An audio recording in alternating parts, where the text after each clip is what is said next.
to the tune of over $250,000 that was unaccounted for and in the defendant's possession. Part of the investigation was that they were putting the drugs back on the street and earning illegal profits that way as well.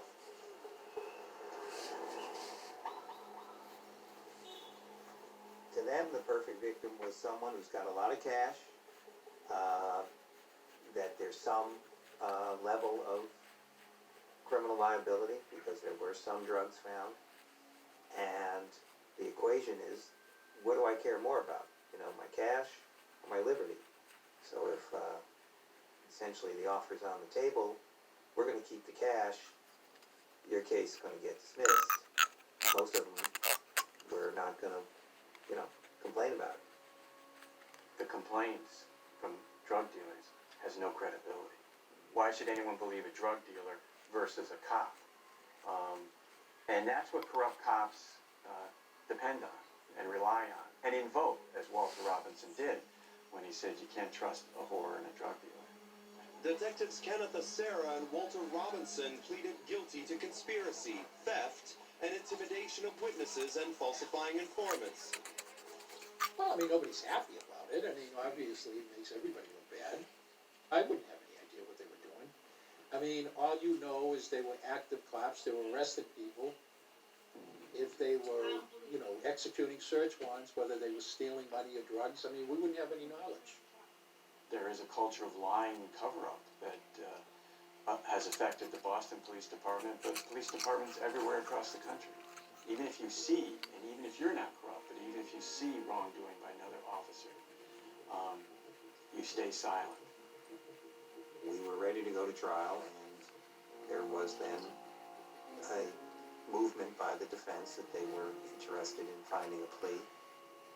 We ended up agreeing to an agreed-on sentence of 3 years for each and $100,000 restitution for each. And at that time felt that it was an equitable result.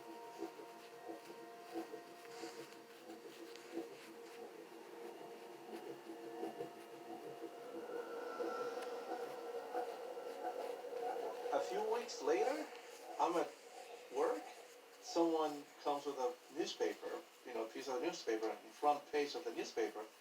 I see Walter Robinson's face.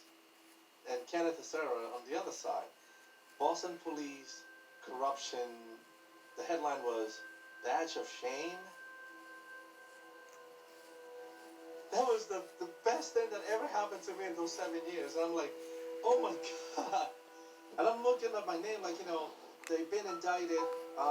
They did this to Jose de la Rosa. It was the best day of my life. It just seeing those two guys, going to what they made me go through. Now they're the ones going to jail.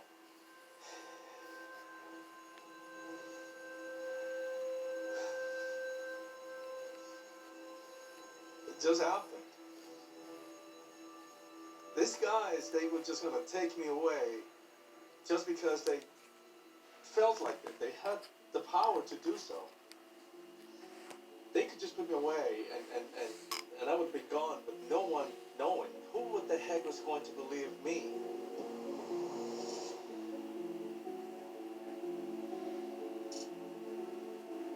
I'm sorry.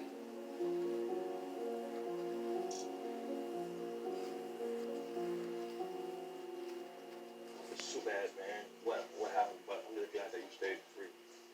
I look back right now and I say, I could have been gone for all that time. I mean, I can only imagine what he went through. I spent a few days in that, in those cells.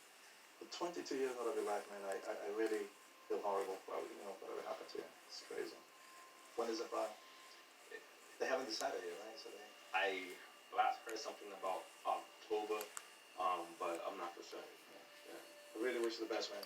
Hopefully, you're gonna be a guy, man. Yeah. Hopefully everything's gonna be alright. Alright. Alright. Yeah. Wish you the best, man. Robinson and Acera were corrupt cops. Anytime their names came up in connection with any case, I think it's tainted. Their work is completely questionable, and the starting point that is that it can't be trusted. How can there be anyone think that an investigation that they're part of have any integrity? It was in the paper. They're excited about it. I remember one of them saying that they knew something was there. They knew something was going on. It gave me hope that now the Commonwealth would look into the case, look into all the discrepancies, and I believe that I'll be going home soon.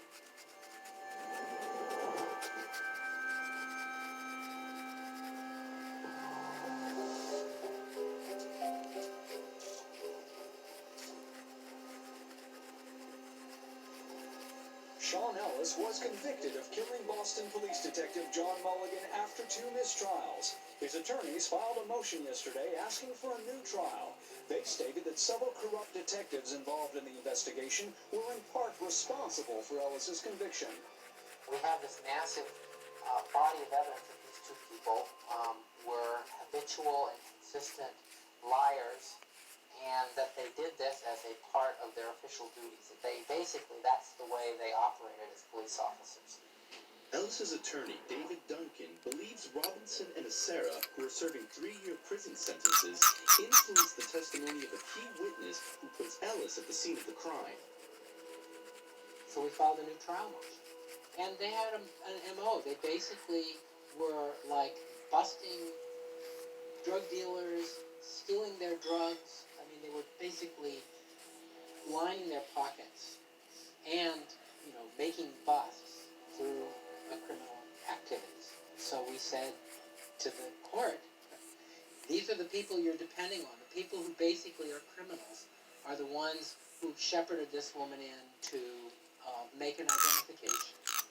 And they asked for a evidence